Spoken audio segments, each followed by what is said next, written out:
Boa noite, caros alunos e ouvintes. No ar, mais um programa A República com Loriel Rocha. O tema do nosso programa de hoje é a continuação do programa do dia 5 de dezembro, é a parte 2 da Rede Internacional da Milícia Digital Bolsonarista. Lembrando que nós estamos, a fonte de onde foi extraída esse programa no artigo de Breno Pires, publicado na revista Piauí, edição 195 de dezembro de 2022. Esse artigo pode ser lido online, desde que você seja assinante da revista, evidentemente. O artigo tem como título O Show de Jair, como o PT enfrentou a milícia digital bolsonarista. Bem, no programa passado, nós havíamos lido já e comentado uma parte do artigo. Eu quero aqui recordar alguns pontos, que é o seguinte.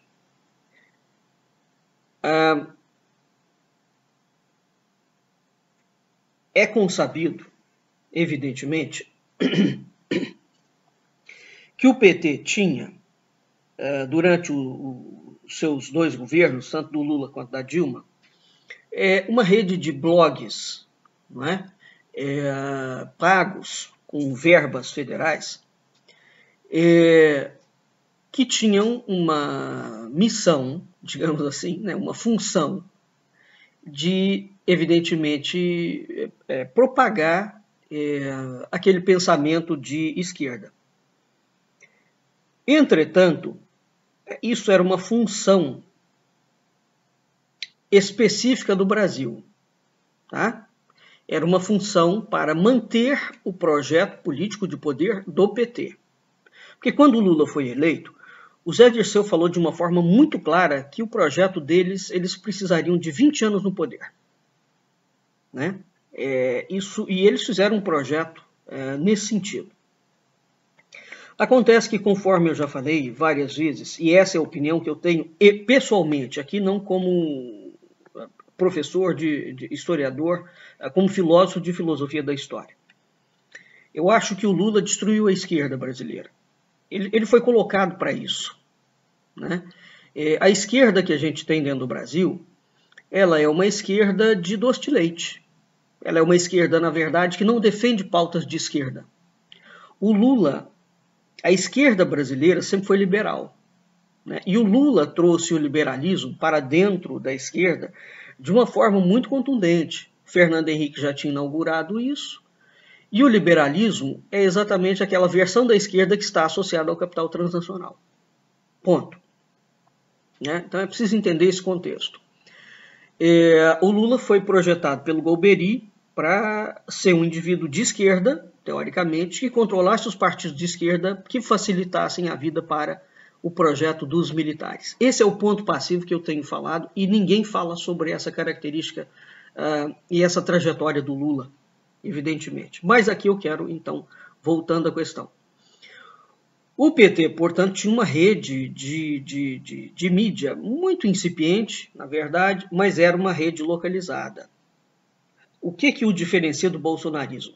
A rede bolsonarista, ela não é localizada. Ou seja, ela não pegou e simplesmente replicou aquilo que o PT fazia.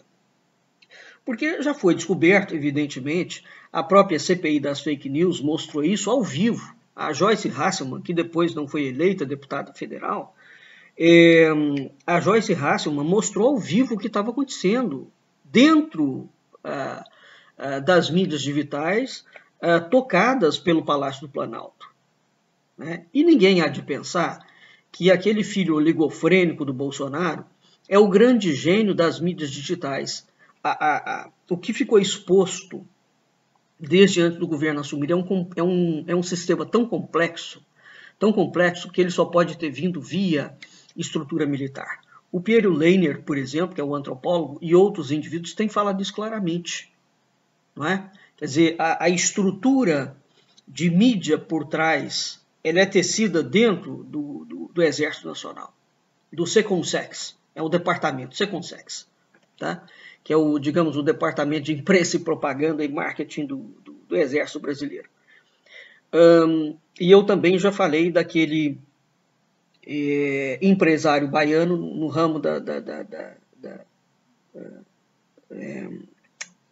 meu Deus do céu, do marketing político, que o nome desse sujeito eu não consigo me lembrar, que ele foi entrevistado na Veja logo depois que o Bolsonaro ganhou, e ele disse que chegou na casa do Paulo Marinho, que era o quartel-general bolsonarista. Ele ficou absolutamente impressionado com a rede de computação e o grau de sofisticação que tinha ali dentro. Ele disse que nunca tinha visto isso na vida dele, né?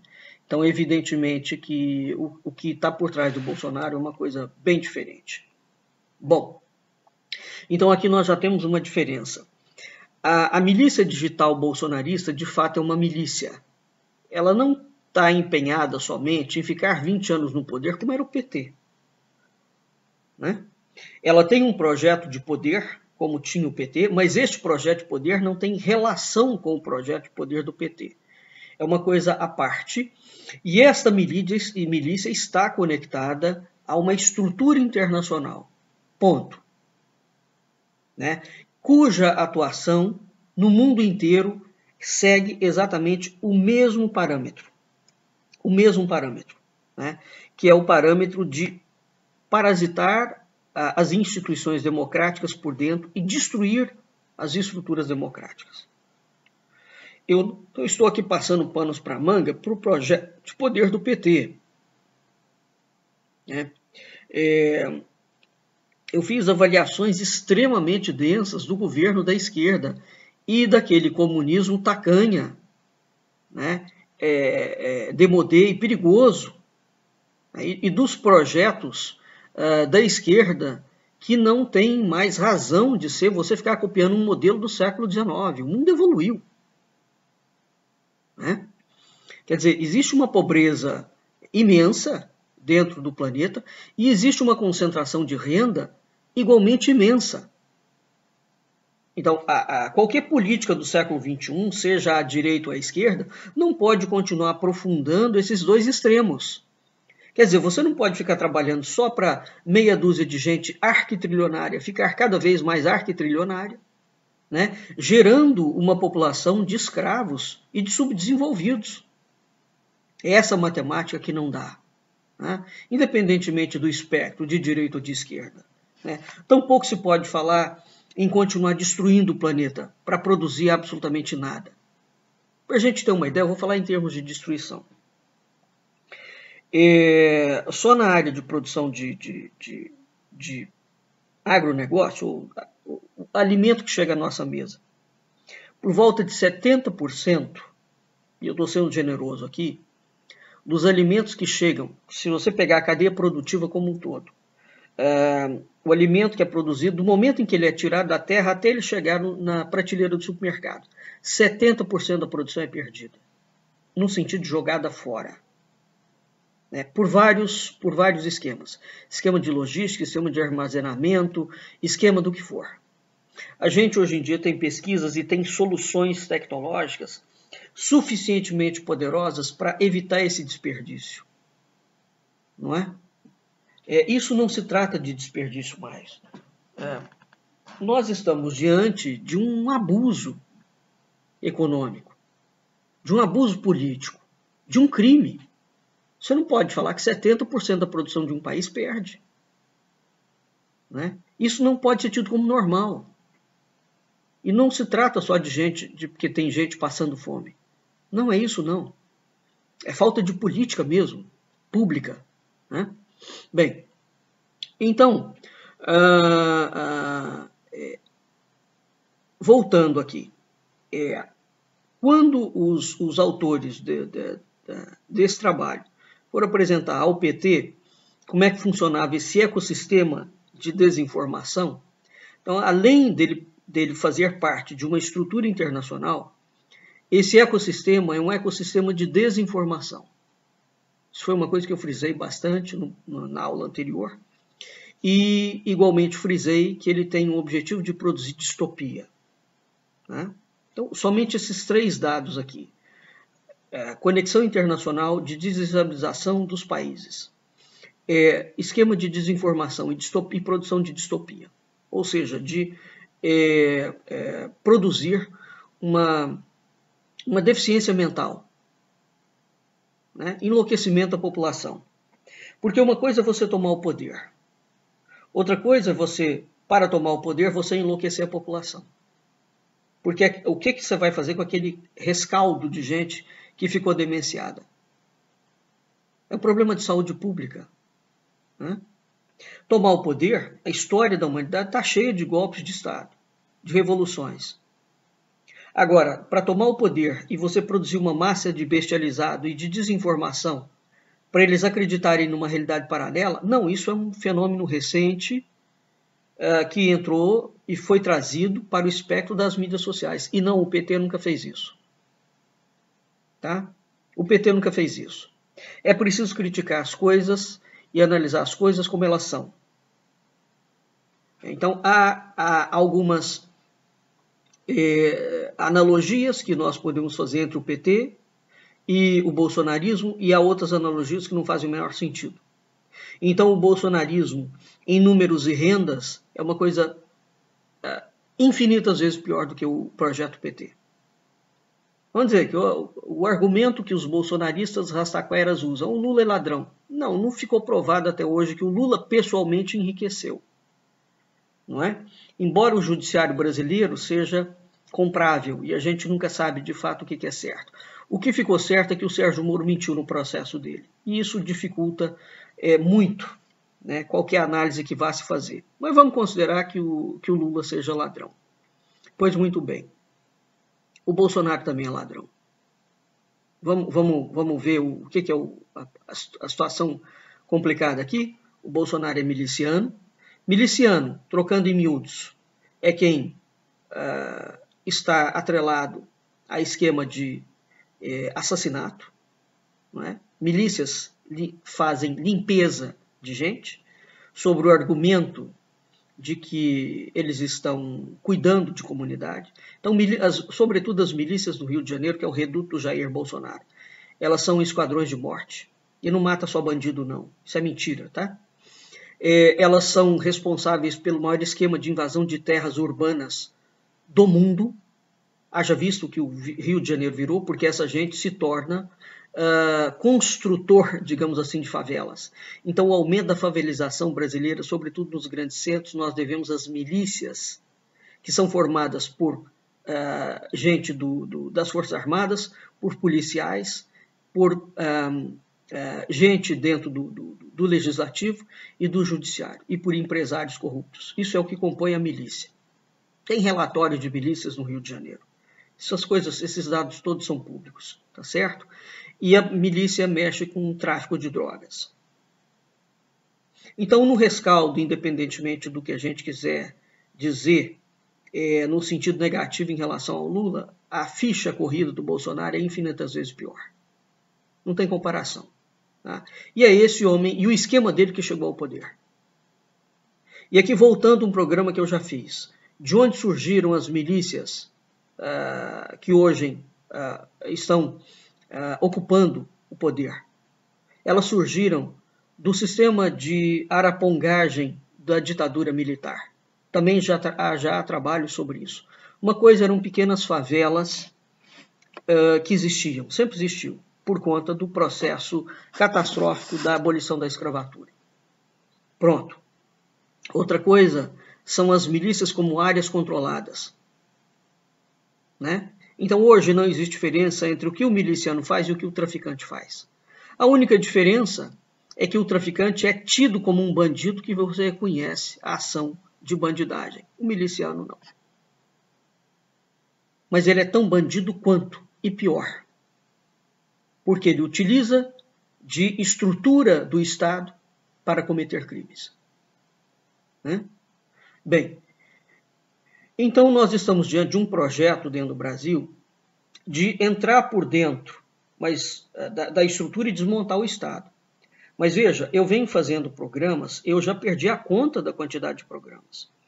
Eu venho fazendo programas onde eu conto o projeto de destruir o Estado brasileiro desde o início da redemocratização. O Bolsonaro é uma fase do projeto. Então, evidentemente, se ele é uma fase do projeto, o projeto tem que ter sido urdido pelos militares desde o início. Tá bem? Bom, então, voltando aqui. Feita essa introdução longa,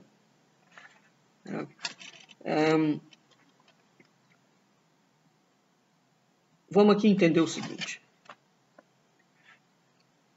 Os pesquisadores foram documentando. Essa rede, ela opera em escala internacional, ela obedece uma agenda internacional, né?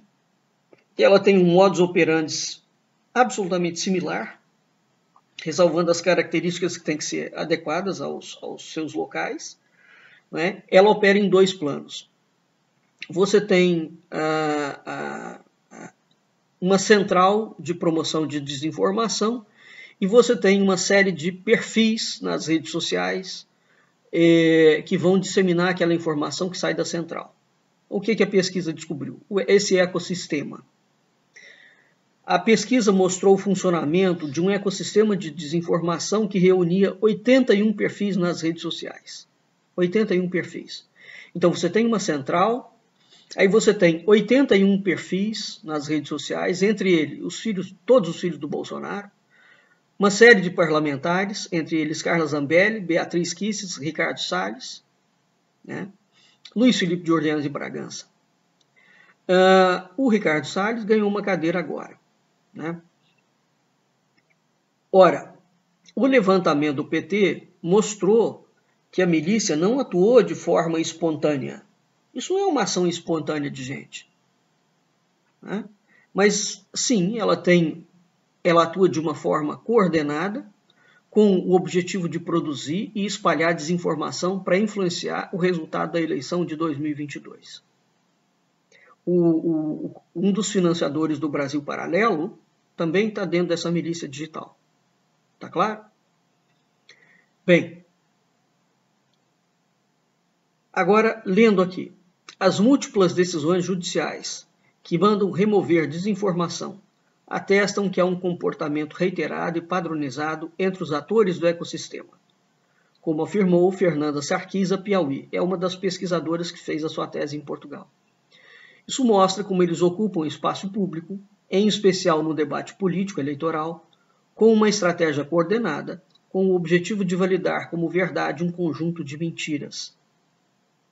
O estudo mostra que o ecossistema da desinformação de Bolsonaro operava em 4 eixos temáticos: violência e criminalidade, religião e costumes, descredibilização do sistema eleitoral e, por fim, a agenda socioeconômica. Nenhum deles estava voltado à formulação de propostas políticas, mas em organizar acusações, frequentemente mentirosas, contra os adversários, sobretudo Lula. Cada perfil podia tratar de qualquer eixo temático a qualquer tempo, impulsionado nas redes a fake news do dia, que em alguns casos podia durar semanas ou mais, né? Então essa rede, as redes sociais operam nas mídias sociais dentro de empresas privadas. É preciso entender que todo esse esquema dá-se fora do ambiente político, né? O Facebook, o Twitter, o Instagram, todas essas plataformas são empresas privadas. Elas não estão dentro e tem regras.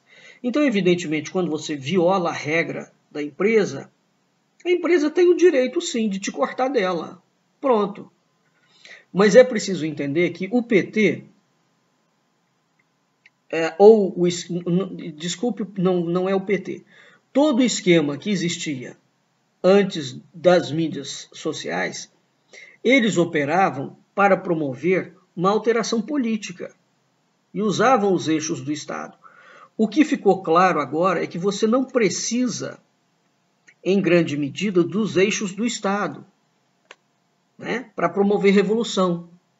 É claro que se o sujeito estiver lá dentro do Estado, ele com o dinheiro do Estado, o estrago é muito maior, como foi o caso do Bolsonaro. mas você pode fazer a coisa a partir de fora. Isso é a grande revelação que a internet trouxe. Tá claro? A lorota de que Lula perseguiria cristãos. Isso é mentira mesmo. Imitando o que se passa na Nicarágua, do seu aliado político Daniel Ortega, foi um desses casos duradouros. Lula nunca perseguiu cristão nenhum. Né?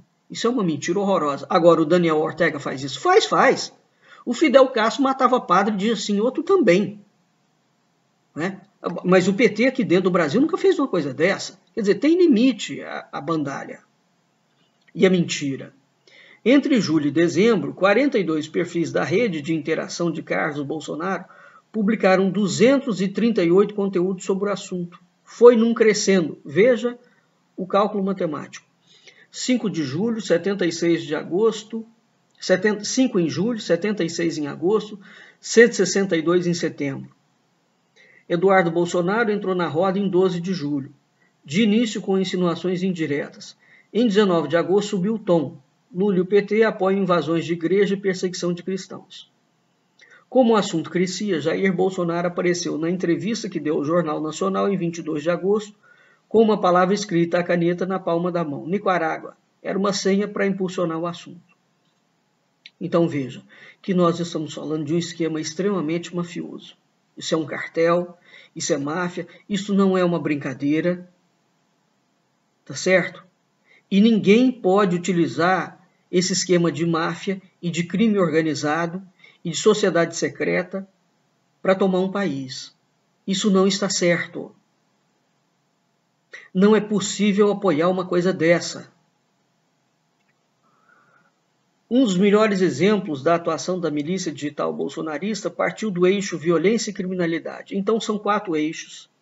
Lembrando, nenhum deles tem a finalidade de trazer propostas para melhorar a economia brasileira, para melhorar o sistema eleitoral brasileiro, para melhorar o sistema político brasileiro.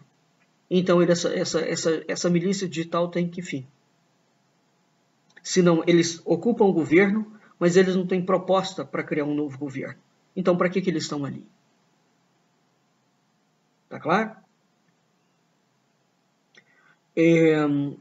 O eixo violência e criminalidade, que tentou vincular Lula ao PCC, a maior organização criminosa em atividade no Brasil, e ao assassinato do prefeito petista de Santo André, Celso Daniel, ocorrido em 2002. Na rede de interação de Carlos Bolsonaro no Twitter, 47 perfis publicaram 763 tweets sobre 2 assuntos, entre 3 de maio e 10 de outubro. E aí eles dão destaque aqui a alguns perfis. E existe um perfil que pertence a Kim Paim, influente youtuber que apresenta programas com dossiês sobre temas de interesse da agenda bolsonarista, quase sempre repletos de desinformação. Figura central na rede de Carlos Bolsonaro, Kim Paim publicou uma sequência de 4 vídeos, de 1 hora cada um, entre os dias 2 e 5 de julho, estabelecendo a tal ligação Lula-PCC. Uma de suas fontes era o perfil VLIMIGU. Carlos Bolsonaro recomendou tanto o vídeo de Paim quanto os tweets desse perfil. A sequência é didática sobre o funcionamento do ecossistema da desinformação. Perfis anônimos lançam a fake news, que é amplificada por influenciadores e endossada pela família Bolsonaro. Mas foi justamente as lorotas sobre Lula-PCC e a morte de Celso Daniel que marcaram o início dos problemas para a milícia bolsonarista. Com as mentiras bombando nas redes, só em julho, a milícia bolsonarista postou 434 tweets sobre o assunto. O PT entrou com a representação eleitoral e foi o começo de uma mudança importante. Então, nessa representação, o PT pediu a remoção das publicações mentirosas sobre a suposta ligação entre o Lula e o PCC. É igual agora, antes das eleições, eles terem feito... O Lula apareceu com aquele boné escrito CPX, né? E aí quiseram associar o Lula ao tráfico. Olha, isso é uma mentira descarada. Eu moro no Rio de Janeiro. CPX é uma sigla que significa complexo. A própria polícia usa, né? Então, é o complexo do Alemão, o complexo do Jacarezinho. São favelas perigosas? Não, são favelas perigosíssimas. Agora, o Lula estava lá com o prefeito do Rio de Janeiro, Eduardo Paes. Né? Foi o Eduardo Paes que conseguiu a movimentação dentro da favela, não foi o Lula. E tem uma coisa, caro ouvinte, se você não é do Rio de Janeiro, você não sabe como é que o esquema de milícia e tráfico funciona aqui, não, você não entra dentro de favela controlada pelo tráfico e controlada pela milícia sem autorização dos respectivos donos das favelas. Ou seja dos milicianos, seja dos traficantes. Você não sobe mesmo. Eu vou dar um exemplo. A Igreja da Penha, que tem uma romaria enormíssima, que está no alto de um morro no Rio de Janeiro, para você subir a escadaria da Penha, quando você entra na favela, os traficantes estão guardando a entrada da favela. Tá bom? Então, essa é a realidade carioca. Ela não é uma brincadeira. São Paulo tem favela? Tem. Mas as favelas de São Paulo não são perigosíssimas como as favelas do Rio de Janeiro. Não tem comparação. No Rio de Janeiro foi feito um experimento político. Um experimento político. É esse experimento agora que estava sendo implantado em escala nacional.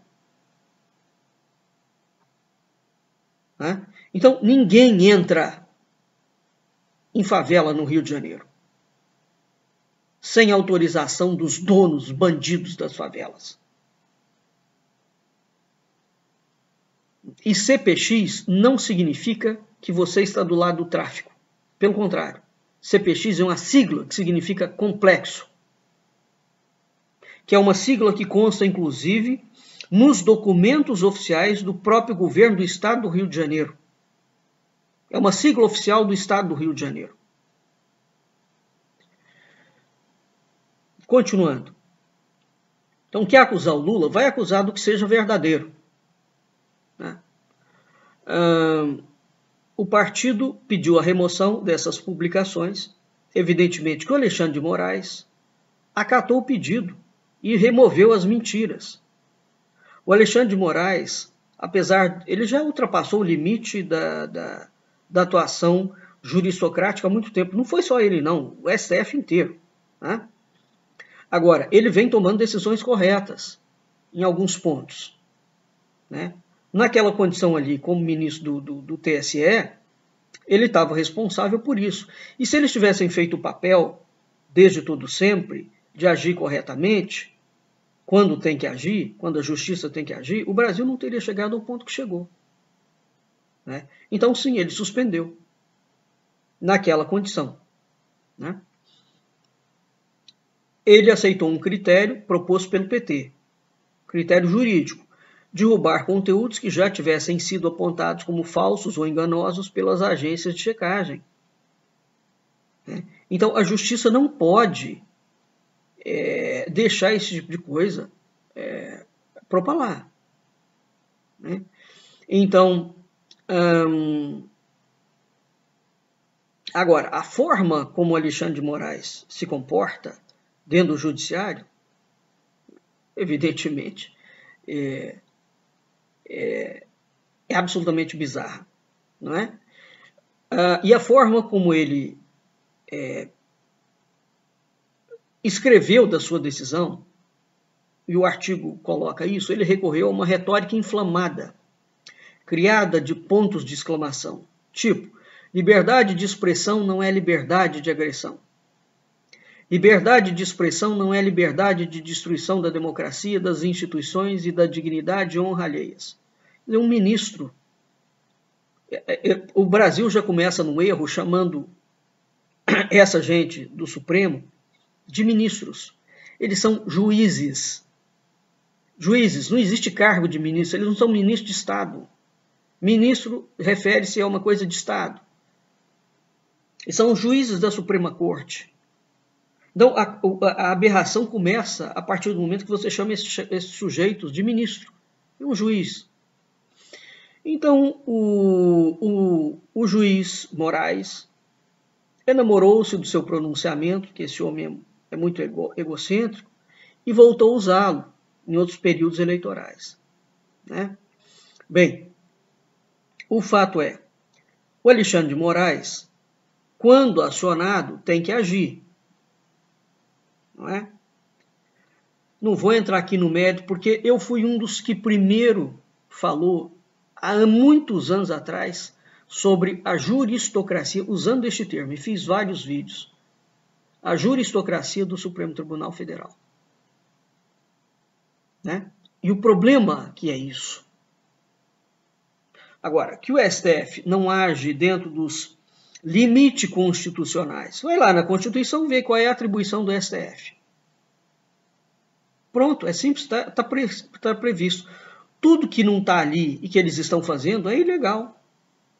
É simples assim. Aí você vai na Constituição e vê qual é a atribuição do Congresso. Tudo que está ali tudo que está ali eles têm que fazer. Tudo que não está ali e que eles estão fazendo é ilegal. É simples assim também, né? Bem, isso não precisa de interpretação, não. Nenhuma. Agora, o projeto de destruição do Brasil é de tal monta que hoje você tem executivo fora da lei, legislativo fora da lei, judiciário fora da lei. Ninguém respeita a lei. E são esses mesmos indivíduos que não respeitam a lei que vão ter, curiosamente, que restabelecer a lei. Olha o impasse que nós chegamos. Essa é a situação do Brasil, né? Então, voltando, quando o Alexandre de Moraes proibiu essas mentiras, o impacto foi imediato. O volume de postagens no Twitter caiu cerca de 30%. Né? As mentiras relacionadas a Lula e ao PCC desabou em quase 60%. Tá certo? Então, só isto aí nos dá uma ideia de que nós estamos diante de um esquema mesmo. Você tem células operando. Né? A desinformácia comunista operava através de células. Então, ela tinha células ativas e ela tinha células inativas. Eu já fiz muito programa sobre isso também. Já escrevi muito sobre isso. Ora, aí o PT criou uma estrutura para a guerra digital. Porque trata-se de uma guerra digital e ela é de caráter militar. No mundo inteiro, tá? Isso que nós estamos vendo acontecer, que está sendo denunciado, que em trabalhos publicados, trabalhos muito sérios, como é que você destrói a democracia por dentro.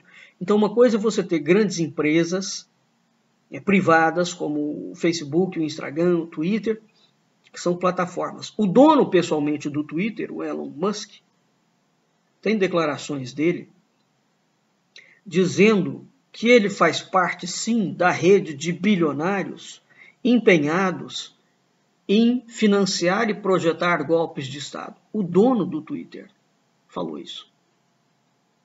E que ele vai continuar fazendo isto. E, evidentemente, uma declaração dessa nos Estados Unidos, o sujeito não foi parar atrás das grades. O que dá a mostra de que há as digitais de um governo paralelo que opera dentro dos Estados Unidos. E ele existe mesmo. E que está empenhado na destruição do modelo ocidental, como um todo. Como um todo. Os ricos do mundo atualmente estão empenhados em mudar o esquema político, econômico e social. É preciso entender o que está acontecendo dentro da geopolítica. Tá? Então, não se usa mais tanques de guerra no sentido oficial para mudar o poder político, criar as grandes revoluções. A coisa hoje opera de uma forma muito diferente. Né? Bem, então, por meio do advogado do Lula, o Cristiano Zanini, né, essa campanha de marketing digital do Bolsonaro foi desestabilizada, né? Então, os pesquisadores Sarkis e Nogueira monitoraram o ecossistema de desinformação e chamaram jocosamente o Show de Jair, né, numa alusão ao filme O Show de Truman, de 99, em que o principal personagem vive sem saber numa redoma, em que tudo é uma aparência. Mas, na realidade, há um controle profundo, né? Então, quando o ecossistema era colocado para rodar, o PT lançava um contra-ataque estratégico. Tá claro? Foi essa rede que o PT montou dentro do sistema de campanha, denunciando fake news, que foi possível ter uma abordagem técnica, estratégica, que identificava cirurgicamente os pontos nevrálgicos, né, onde essa equipe digital de pesquisadores ajudou a qualificar as ações dos advogados da campanha, né? E essa equipe foi muito exitosa. Tá claro? Bem, então, um outro mega empresário do Show do Jair é Leandro Ruschel, que é irmão e financiador dos caras do Brasil Paralelo, né? Que é a plataforma de streaming de extrema-direita mais ativa. Esse camarada que conta mentira dentro das redes sociais, dia sim, outra também. Tá claro? Bem, Bernardo Custer é outro mentiroso, como diretor da Opinião do Brasil Sem Medo. Silvio Grimaldo é outro. Né? Gustavo Gayer é outro. Eduardo Bolsonaro, Beatriz Kisses, Carla Zambelli, Luiz Felipe de Orleans e Bragança, Carlos Bolsonaro, né? Embaixada da Resistência, enfim. Os pesquisadores levantaram esses indivíduos, né? E foi graças a esse levantamento e à comprovação do levantamento que o judiciário foi tomando medidas. Então não foi uma atitude isolada ou extemporânea do juiz do STF e do TSE, o Moraes, tá certo? O PT mostrava o que estava acontecendo, haviam todo o sistema colocado em operação, aquilo era levado para dentro do TSE, tá claro? E para dentro do judiciário, e evidentemente virava uma peça jurídica. Então tem uma das peças jurídicas tem 245 páginas, denunciando a rede bolsonarista e a coordenação na disseminação de mentiras. O instrumento jurídico chama-se Ação de Investigação Judicial Eleitoral, AIG. Tá? Então, eles são acusados os integrantes do ecossistema, de 4 violações: crime eleitoral, abuso de poder econômico, abuso de meios de comunicação e abuso de poder político. São crimes mesmo. Você não pode deixar que o presidente da República, ministros, parlamentares usem redes do Palácio para destruir oponentes. Usem dinheiro do Palácio, porque quem é que paga os assessores dessa gente? É dinheiro público. E vai por aí afora. Né? Então, nós estamos lidando com uma rede de crime. Foi montada. Né? E, independentemente do Lula ter ganho ou não, nós estamos diante de um esquema de plantar uma ruptura de poderes, numa escalada autocrática de eliminação do direito não só do voto, mas como do direito da oposição. Todo governo dele tem que ter uma oposição. O PT calou as oposições durante o tempo todo em que ele foi governo. Você não podia falar nada do PT, não podia falar nada do Lula. Naquela altura, eu achava O Lula era uma figura que comportava-se de um modo execrável. Ele falou absurdos quando era presidente. Se achava muito bonito, né? Tempos depois, o Brasil provou que tem alguém pior que o Lula, é o Bolsonaro. Mas o Lula virou trombadinha perto do que o Bolsonaro é. Não tem comparação. Né? O empresário Otávio Oscar Facuri, que é um bolsonarista, também faz parte desse negócio. Os canais da Folha Política, Hernani Fernandes, Thaís Raposo Amaral e Foco do Brasil, Anderson Rossi, youtubers como Kim Paim e Gustavo Gaia, e esse Otávio Facuri, que é investigado pelo Supremo por financiar milícias digitais, José Pinheiro Tolentino Filho, dono do jornal Cidade Online, todos esses caras são investigados. E, evidentemente, se o Brasil tiver alguma seriedade e no sucesso desse projeto, essa gente tem que ser punida. Né? Porque isso não é uma brincadeira e não se trata de uma rede de cidadãos bem-intencionados.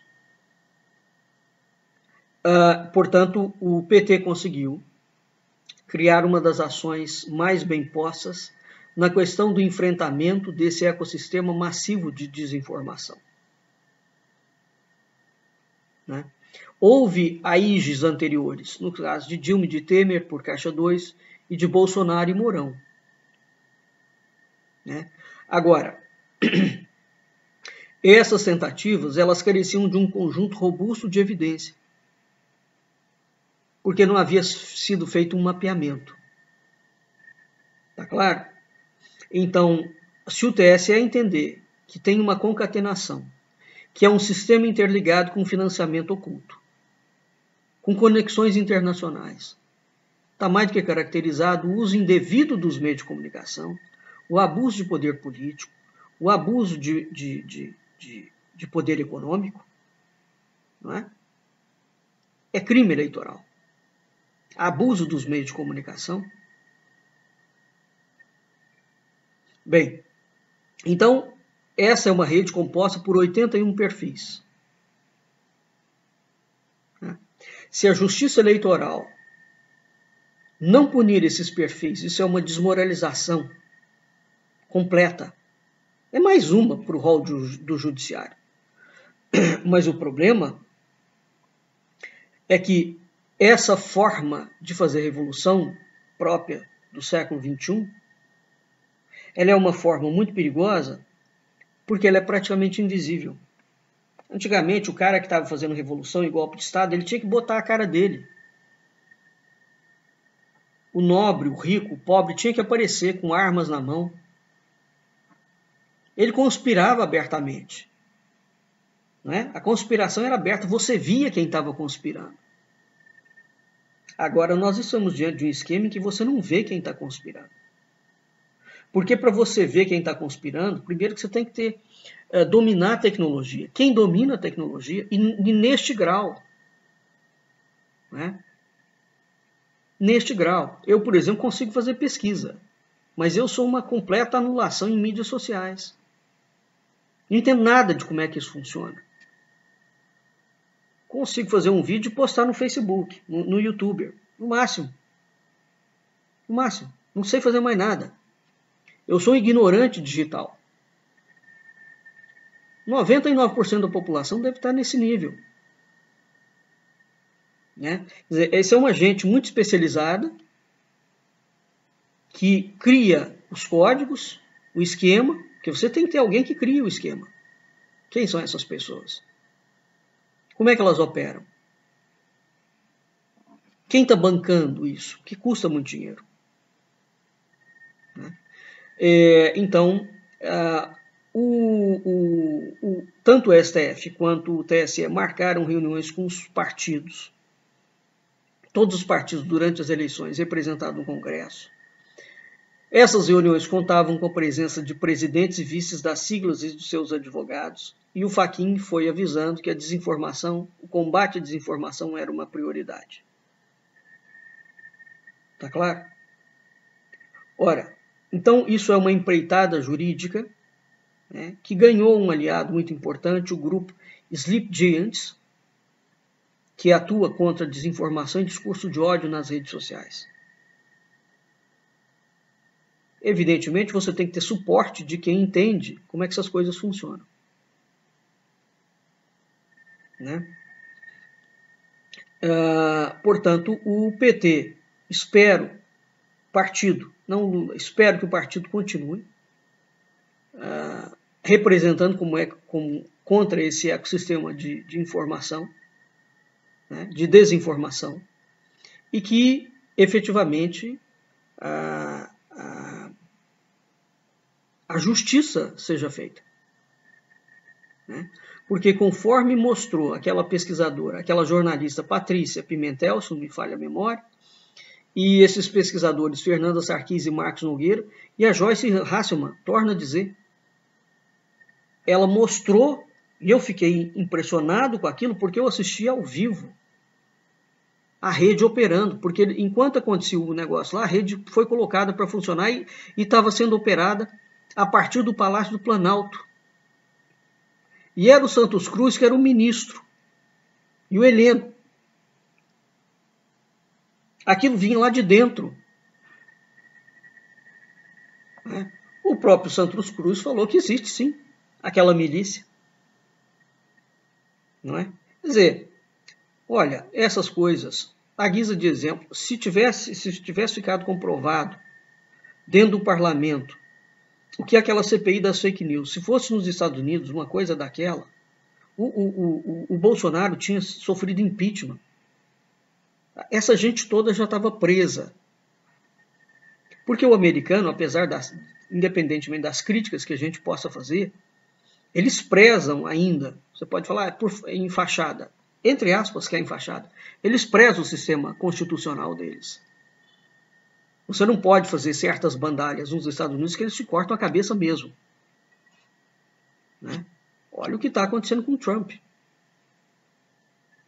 né? E o homem é um homem poderoso dentro do Partido Republicano. Ele foi democrata a vida inteira. Aliás, ele foi qualquer coisa onde ele ganhasse lucros e dividendos, né? Então, essa pesquisa sobre o ecossistema da desinformação, esse trabalho da Fernanda Sarkis e do Marcos Nogueira, é uma disputa que entrou dentro dos tribunais e tem que entrar, tá? O Alexandre de Moraes, de fato, tem uma personalidade interessante sobre um aspecto correto, porque ele não se intimida com críticas. Isso deveria ser um perfil, na verdade, de todo juiz, porque o juiz não pode ter medo de crítica, não é? Porque o judiciário, de certa forma, ele opera dentro do sistema legal. Então, se ele estiver pressionado para não cumprir a lei, né, ou para cumprir a lei por uma pressão vindo de fora, está errado o esquema do judiciário. Ele não funciona desse modo, né? O judiciário tem um esquema, de certa forma, entendo o que eu estou colocando, blindado aos clamores populares, né? Porque ele tem que agir com o que está escrito na lei. Porque se a maior parte da população estiver pedindo para cortar a cabeça do indivíduo e aquilo é ilegal, ele não pode cortar a cabeça do indivíduo porque milhares de pessoas estão pedindo. A uniformidade de opinião, desde todo sempre, é burra. É deselegante que eu estou falando? É. A voz do povo e a voz de Deus nunca foi. Nunca foi. Em termos de opinião generalizada, opinião não é conhecimento. O povo manifesta opinião e essa opinião está desprovida de senso crítico na maior parte das vezes. E isso é uma balela de que a voz do povo é a voz de Deus, né? Primeiro que opinião não é conhecimento. Pode parecer arrogante da minha parte? Não é não. Isso é um fato. Tá claro? o povo, dependendo de como ele for manobrado, ele vira uma horda enlouquecida, assassina. Não é? Então, você tem que ter pessoas que, independentemente de alguém estar lá uivando, fora, nos muros, para fazer tal coisa, aquele indivíduo tem que ter firmeza suficiente para não fazer, quando aquilo é errado. Bem, agora, finalizando, então, independentemente do Bolsonaro ter perdido a eleição, não foi desbaratado o esquema. O esquema continua operando. Tá? Então, foi levantado a capivara de uma organização criminosa nacional conectada diretamente com esquemas internacionais de destruição do Estado. Não se trata, portanto, de uma estrutura jurídica só para enfrentar a desinformação. Bolsonaro não foi eleito, mas o esquema está vivo, muito vivo. Ele não foi desbaratado, ele continua em atividade e é preciso que ele seja desbaratado. Tá certo? Bem, nós vamos ficando por aqui e até o nosso próximo programa.